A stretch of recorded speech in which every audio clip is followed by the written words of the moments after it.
ang husay ng focus na nabigay pa rin nila dun sa pag-save nung isang bata, dun kay Kaneda, dun sa explosion na yun, 'di ba?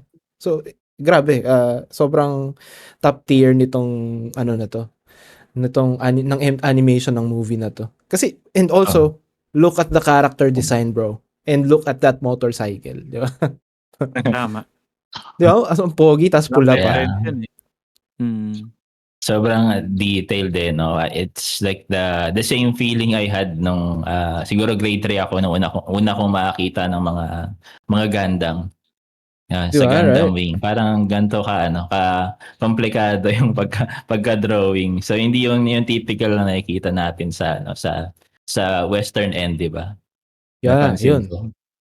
So Totoo. parang ayun ba yung favorite scene mo doon, Sid? Kung may pagpipilian kasi napakadami eh. Oo, ang dami, eh. Ano bang magandang scene dun? Ako meron na. Ako naisip. Sige, ikaw muna, Tom. Sige, ikaw muna, Tom. Ang pinakagusto kong ano dun, pinakagusto kong scene doon is yung yung gusto ng kunin ni Tetsuo si Akira.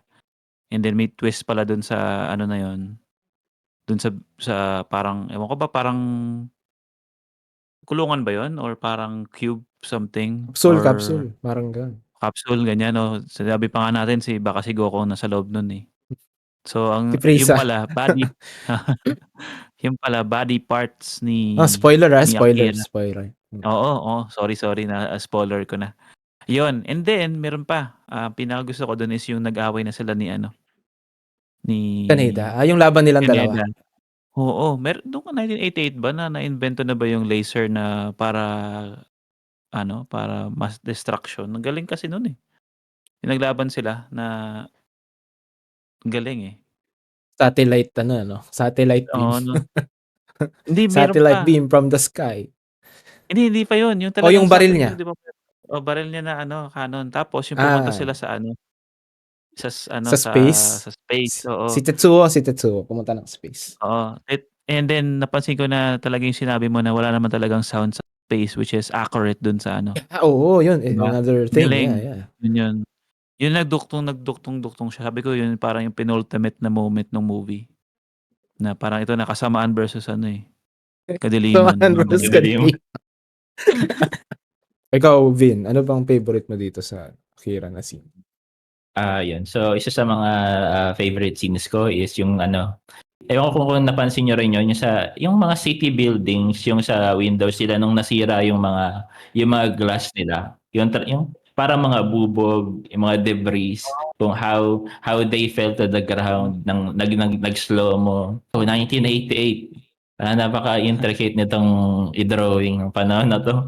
Better than Hollywood, eh. Yung gano'n pala yun yung 'pag nag-a-animate ka ng gano'ng eksena, yung mga glass na yun, yung parang yung transparent nga sila, 'di ba? Yeah. Unti-unting bumabagsak. Talagang mind-blowing ba, gano'n. Na paano ka? Cinema, napaganon ka? Yeah, cinema talaga, eh, cinema, gano'n.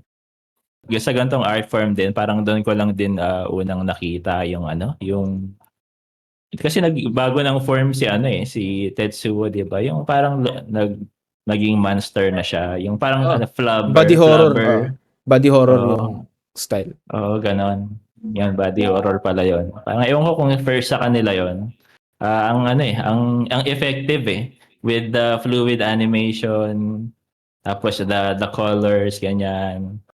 Although 'pag live, I would admit na parang mas makakatulong yung parang nakakadhiring tignan. Parang mas Gory, maganda 'pag live, oo, gory. Mhm. Dito iba yung feeling 'pag sa anime. Yan, pero ang ganda how the character expanded, like, physically. Tas ewan ko, di ko siya masabing random drawings lang, eh. Ang ganda pa rin Oo, hindi. tignan, eh. Saka lahat ng parts ng nung parang naging monster nga si Tetsuo, 'di ba? Yung Yeah. parang parts, makikita mo tumitibok din, 'di ba? Habang may Yeah, may minuscule movements, eh. Oo, eh. Oo, Yung may bawat movement. parts na yun, eh. So hindi lang siya random BS na okay, to ganito basta ganito yung itsura. May pinag-isipan basically. Sa akin siguro, sige, ang pinaka gusto ko siguro na na part is yung ano, yung part ng bike chase. Mhm. Oh yeah. Sa umpisa pa lang Yeah. yan. Yeah. Yung bike chase ng gang nila Kaneda versus yung clown gang. Kasi ano maganda yun rin. first of all, nandun yung Akira slide ng motor Mhm. ni Kaneda, di ba? Pero makikita mo doon yung, alam mo pa rin yung mga nangyayari. Kasi sobrang action-packed, di ba? Kahit na ang Mhm. parang ang gulo, ang dami nangyayari, high speed pa, nagigets mo pa rin kung ano yung nangyayari sa paligid. Yung action, unlike sa mga current, ayun, balik na naman tayo sa, sa current anime scene na pag may mga ganun nangyayari, sobrang dami ng movement, sobrang dami ng action. Minsan, Mhm. hindi mo na alam ano pang nangyayari, paano ba sila naglalaban. Pero dito, since the animation is very smooth, sobrang pinag-isipan yung parang storyboarding ng mga scene, mga mangyayari sa scene. Kitang-kita mo. So, I think yun yung sa akin. Tapos, highlight din dun yung city of Neo Tokyo, di ba? Yeah. Another, sorry. Since we like this movie, I think we will also like yung Blade Runner. Yung lumang Mhm. Blade Runner, hindi yung bago. Well, we can also watch yung bago. Ganon din kasi yung setting nun. Yeah. Cyberpunk din. Na parang Neo Oh. Tokyo siya. Mhm. Maganda rin yun. But anyway, dun sa Cyberpunk na yun, sa Blade Runner, parang doon mo rin makikita yung siguro na-influence nung movie na yun itong Akira. Kasi dami similarities sa totoo lang. Nung movie na yun, saka dito sa Akira.